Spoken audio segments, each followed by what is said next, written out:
কি দিয়ে যায়, চেনা অচেনা কেউ এসে মনে ধরা দেয়।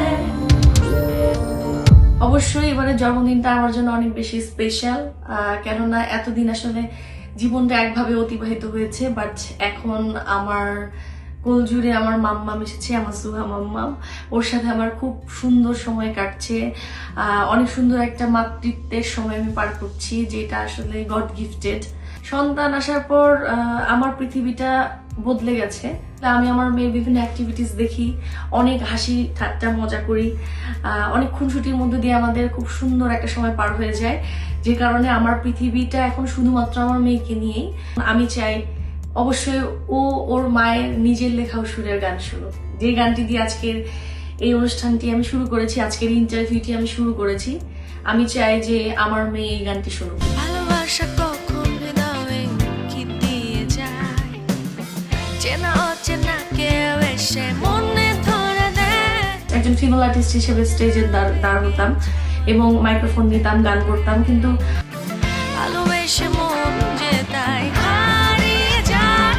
আমার মেয়েকে নিয়ে আমি প্রোগ্রামে যাই এবং দূরে কোলে থেকে গান শুনে আমার ভিতরে একটা অন্যরকম ভালো লাগা, আনন্দ কাজ করে। সব হারিয়েছি। সামনে নতুন অনেক প্রজেক্টই আসছে, আমার নিজের লেখা ও সুরের গান, প্রায় 27 থেকে 28টির মতো। তার মধ্যে বাবা দিবসে আমার বাবাকে নিয়ে লেখা একটি গান আসছে।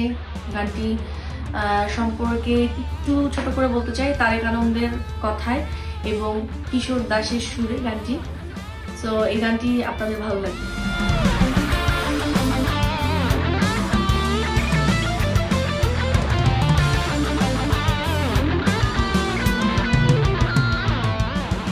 আরো কিছু গান আসছে, আমি পপ রক, মেলো রক, এই ধরনের গান আমি করতে চাচ্ছি। সো এটা আসলে একটু সিক্রেট। তুমি সারা জীবন রবে আমার, সবই ছিল মিথ্যে বেকার, আমি ছিলাম শুধুই আমার, কেন মিথ্যে আশ্বাস দিলে আমায়, আমি কি পেয়েছি বড় কষ্টে আছি। আজকের দোলা হয়ে ওঠার পিছনে সব থেকে বড় অবদান হচ্ছে আমার আব্বু, কেননা আমার আব্বুর হাত ধরে আমার গানের জার্নিটা শুরু হয়েছিল। আর এখন তো আব্বু নেই।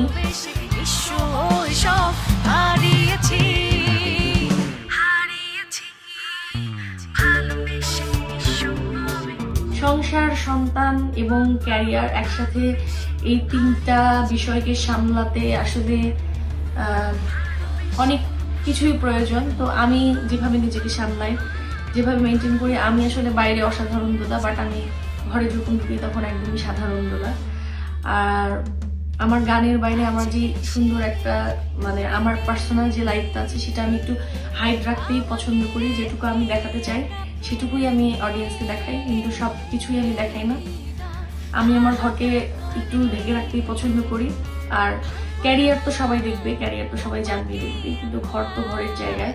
সো আমার মনে হয় যে পার্সোনাল লাইফটাকে একটু অন্যভাবে মেনটেন করলে, দুইটার সাথে মিক্স না করে ফেললে, আমার মনে হয় যে সংসার এবং ক্যারিয়ার, এই দুটো ব্যাপারের মধ্যে একটা আলাদা একটা ব্যাপার তৈরি হয়, এবং দুইটা জার্নি, দুইটা জগৎ যেহেতু আলাদা।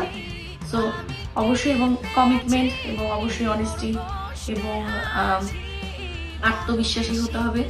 নিজের কাজের প্রতি খুবই রেসপেক্ট থাকতে হবে। সেটা ঘরের কাজ যখন করছি তখনও রেসপেক্ট থাকে, ঘরের কাজের প্রতি অনেক সিরিয়াসনেস থাকে। বাইরে যে কাজগুলো করছি, ক্যারিয়ারে, গানে, সো এখানেও অনেক বেশি সিরিয়াসনেস কাজ করে। তো সবকিছু মিলিয়ে এভাবেই সামনে অজানা বেগের ছোঁয়ায় মনে দেখা দেয়, ভালোবেসে মন যে তাই। আগামী 1 বছরে আসলে ঠিক বলবো না, যতদিন বেঁচে থাকবো। যেহেতু গানের মানুষ, গান করছি, একজন আর্টিস্ট, তো গান নিয়েই কাজ করব, বিভিন্ন টেস্টের গান করব মাঝে মাঝে। তবে আমি একজন পপ রক, মেলো রক ঘরানার আর্টিস্ট। সো যেহেতু চ্যানেল সেরা কণ্ঠের জার্নিতে আমার পপ গান দিয়ে শুরু হয়েছিল এবং ফোক ফিউশন দিয়ে, সো আমি এই গানের মধ্যেই থাকতে চাই। তবে মাঝে মাঝে বিভিন্ন ঘরানার কিছু গান করব, জাস্ট কি বলবো যে এটা আসলে একজন আর্টিস্টের মাঝে মাঝে একটু গাইতেই হয় সেই জায়গা থেকে। তো আমার যারা শ্রোতা আছেন তাদের জন্য আমি এই ধরনের গান করি। Thank you so much. হারিয়ে